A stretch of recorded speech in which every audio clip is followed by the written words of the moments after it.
एक बार की बात है। एक गांव में सूरज अपनी पत्नी सुनीता के साथ रहता था। उसकी सरकारी नौकरी होने की वजह से उसका ट्रांसफर दिल्ली शहर में हो जाता है। तो वह अपना सारा बोरिया बिस्तर बांधकर शहर आ जाता है और एक बिल्डिंग के 10वें माले पर एक फ्लोर किराए पर लेकर रहने लगता है। अजी, ये घर तो बहुत सुंदर है जी, मजा ही आ गया। इस घर में तो लिफ्ट भी है जी, मैं तो दिन में 10 बार लिफ्ट में झूले खाऊंगी। ऐसे ही कुछ दिन बीत जाते हैं। फिर एक दिन सुनीता बिल्डिंग के नीचे साथ वाली बिल्डिंग की औरतों के साथ बातें कर रही होती है और बहुत रात हो जाती है।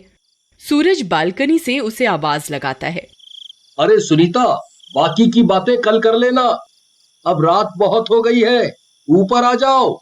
फिर सुनीता लिफ्ट की ओर जाती है और दरवाजा खोलकर लिफ्ट में घुस जाती है। फिर जैसे ही वो 10 नंबर दबाती है तो वह बटन काम नहीं करता। अरे, इस 10 नंबर के बटन को क्या हो गया? ये काम क्यों नहीं कर रहा? तभी अचानक से लिफ्ट की लाइट खुद ब खुद बंद और चालू होने लगती है और लिफ्ट में किसी के रोने की आवाज आने लगती है।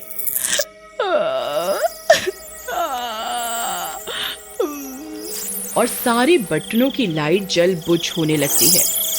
अरे अरे, ये क्या? ये कौन रो रहा है? और ये बटन खुद ब खुद क्यों जल बुझ रहे हैं? हे भगवान, ये सब क्या हो रहा है? अरे कोई है, मेरी मदद करो, कोई है।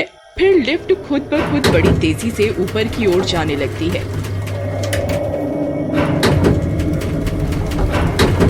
और बहुत तेज लिफ्ट के टकराने की आवाज आती है। अरे, अभी तक तो सुनीता को आ जाना चाहिए था, ये आई क्यों नहीं? बाहर जाके देखता हूँ। फिर सूरज अपने घर से निकलकर बाहर लिफ्ट लॉबी में आता है। तभी वह लिफ्ट उस फ्लोर पर आकर रुकती है और लिफ्ट का दरवाजा खुलता है, लेकिन सुनीता उसमें नहीं होती। लिफ्ट बिल्कुल खाली होती है, उसमें सिर्फ सविता का दुपट्टा पड़ा होता है। अरे, ये तो सुनीता का दुपट्टा है, ये कहाँ चली गई? लगता है नीचे ही खड़ी है। ये औरतों की बातें भी कभी खत्म ही नहीं होती। फिर सूरज उसी लिफ्ट से नीचे जाता है तो उसे वहाँ कोई दिखाई नहीं देता। अरे, यहाँ तो कोई भी नहीं है, ये सुनीता कहाँ चली गई? लगता है सीढ़ियों से ऊपर गई होगी। फिर सूरज बालकनी से आवाज लगाता है, सुनीता, सुनीता, तुम कहाँ हो? सुनीता! अरे कमाल है, ये गई तो गई कहाँ? सुनीता, सुनीता, सुनीता, सुनीता, सुनीता, तुम कहाँ हो? सुनीता! हद हो गई, अब तो पता नहीं इतनी रात गए ये कहाँ चली गई। अब चलो कुछ देर इंतजार करता हूँ, खुद ब खुद आ जाएगी। फिर सूरज इंतजार करता है। इंतजार करते करते उसे नींद आ जाती है और सुबह हो जाती है। सुनीता, जरा एक कप चाय तो लाना। सुनीता, सुन रही हो? लेकिन कोई आवाज नहीं आती। फिर सूरज उसे पूरे घर में ढूंढता है, लेकिन उसका कोई अता पता नहीं चलता। वह आस पड़ोस के लोगों से भी पता करता है, लेकिन सुनीता के बारे में किसी को कुछ पता नहीं चलता। फिर रात होने पर 9वें फ्लोर पर रहने वाली एक औरत लिफ्ट में चढ़ती है। वह 9 नंबर दबाती है, लेकिन वो बटन काम नहीं करता और फिर लिफ्ट की लाइट जलने बुझने लगती है और किसी औरत के रोने की आवाजें आने लगती हैं। अरे अरे, ये क्या हो रहा है? अरे कोई है, कोई है। तभी लिफ्ट तेजी से ऊपर की ओर जाती है और औरत के चीखने की आवाज आती है। उसकी आवाज सुनकर सूरज बाहर आ जाता है। अरे कौन है, कौन है? फिर कुछ देर बाद उस औरत का पति अपनी पत्नी को तलाशता हुआ सूरज के फ्लोर पर आता है। सूरज भाई, तुमने मेरी पत्नी को देखा क्या? अरे नहीं भाई, मेरी पत्नी तो खुद कल से गायब है। मैं पूरा दिन उसी की तलाश कर रहा हूँ।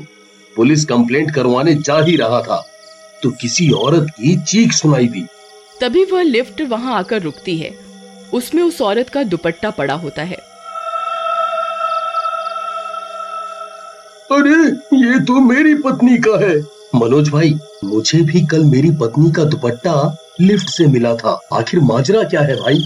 चलो भाई, बिल्डिंग के सिक्योरिटी इंचार्ज के पास चलते हैं, उसके पास सीसीटीवी की फुटेज होगी। फिर वे दोनों बिल्डिंग के सिक्योरिटी रूम में जाकर सीसीटीवी फुटेज देखते हैं। उसमें सविता लिफ्ट में घुसती हुई दिखाई देती है, लेकिन जब लिफ्ट खुलती है तो वो नहीं होती। मनोज की पत्नी के साथ भी ऐसा ही होता है। ये सब देखकर वे लोग चौंक जाते हैं। आखिर दोनों औरतें कहाँ गईं? सभी बिल्डिंग वाले डर जाते हैं और कोई भी डर के मारे लिफ्ट यूज नहीं करता। मनोज भाई, हमें अपनी पत्नियों को किसी भी तरह ढूंढना होगा। भाई, इस लिफ्ट में सिर्फ औरतें ही गायब हो रही हैं। रात होने दो, मेरे पास एक तरकीब है। फिर रात होते ही मनोज और सूरज अपनी अपनी पत्नियों के कपड़े पहनकर औरतों का भेष बदल लेते हैं और लिफ्ट में चढ़ जाते हैं। मनोज भाई, ये लिफ्ट सिर्फ औरतों को ही अपना शिकार बना रही है और तुमने ये औरतों के कपड़े पहन लिए हैं। भाई, मुझे तो कुछ ठीक नहीं लग रहा। मुझे लगता है हमने ये औरतों का भेष बदल कर सही नहीं किया। अभी भी वक्त है, चलो लिफ्ट से बाहर निकल जाते हैं। भाई, तुम डरो नहीं, मेरी तरकीब जरूर काम करेगी। इसके अलावा हमारे पास कोई और रास्ता भी नहीं है। तुम डरो नहीं और 10 नंबर का बटन दबा दो। फिर सूरज डरते डरते लिफ्ट में 10 नंबर का बटन दबा देता है। तभी लिफ्ट की लाइट जलबुझ होना शुरू कर देती हैं और डरावनी डरावनी आवाजें आने लगती हैं। अरे, मर गए रे सूरज भाई, ये क्या हो रहा है? मैंने तुमसे पहले ही कहा था औरतों का भेष बदल कर लिफ्ट में मत चढ़ो, लेकिन तुमने मेरी एक नहीं सुनी। अब क्या होगा?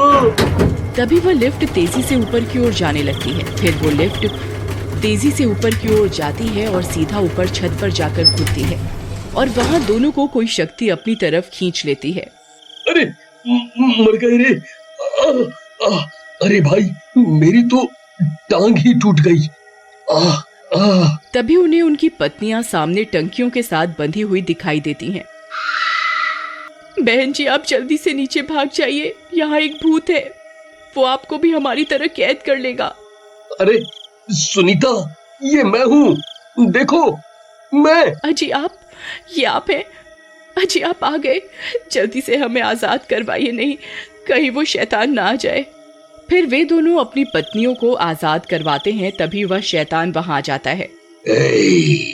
कौन हो तुम दोनों? जल्दी से अपना नाम बताओ। जी, मेरा नाम कविता है। जी, मेरा नाम रश्मि है। क्या तुम में से किसी का नाम निर्मला नहीं है? जी नहीं, हम में से किसी का नाम निर्मला नहीं है। भाई, लगता है इसे किसी निर्मला नाम की औरत की तलाश है।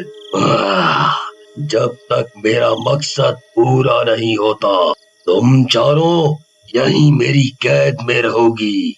तभी सूरज बजरंगबली का लॉकेट अपने गले से निकाल लेता है।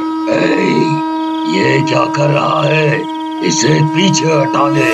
नहीं नहीं नहीं, इसे पीछे हटा ले, पीछे हटा ले। बता, तू औरतों के साथ ऐसा क्यों कर रहा है? नहीं तो तुझे जलाकर राख कर दूंगा।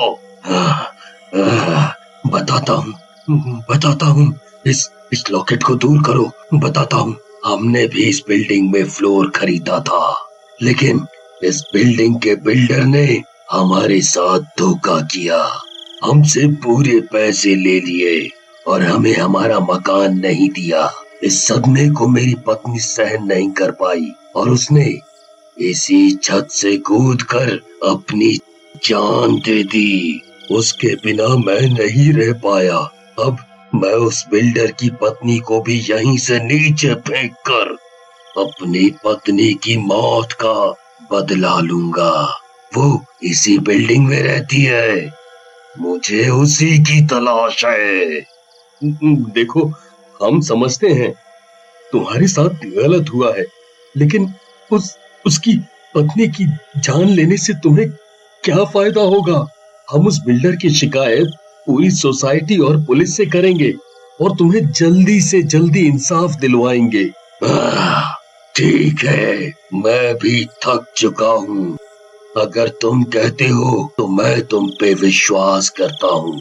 अब मुझे मुक्ति दिलवा दो, मुझे भी अपनी पत्नी के पास भेज दो, मुझे मुक्ति दिलवा दो। फिर सूरज बजरंगबली का लॉकेट उसके सामने करता है। हे बजरंगबली, आपकी जय हो, आपकी जय हो। और इतना बोलकर उस शैतान को मुक्ति मिल जाती। फिर वे चारों बिल्डिंग के सारे लोगों को अपने साथ लेकर उस बिल्डर के घर पहुंच जाते हैं और उस पर दबाव डालते हैं ताकि वह उनका घर उसे लौटा दे। बिल्डर भी उस भूत की कहानी और सीसीटीवी की फुटेज देखकर डर जाता है और उस भूत का मकान लोगों को सौंप देता है। मनोज भाई, अब हम इस मकान का क्या करें? वो दोनों तो इस दुनिया में है ही नहीं, इसका मालिक किसे बनाए? भाई, उसकी एक लड़की है जो साथ वाली बिल्डिंग में किराए पर रहती है। हम ये मकान उसके नाम कर देते हैं। उस बेचारी को भी अपना मकान मिल जाएगा और उन दोनों की आत्मा को शांति मिल जाएगी। फिर वे सब लोग उस मकान की चाबी उस लड़की को सौंप देते हैं और सभी बिल्डिंग वाले हंसी खुशी रहने लगते हैं।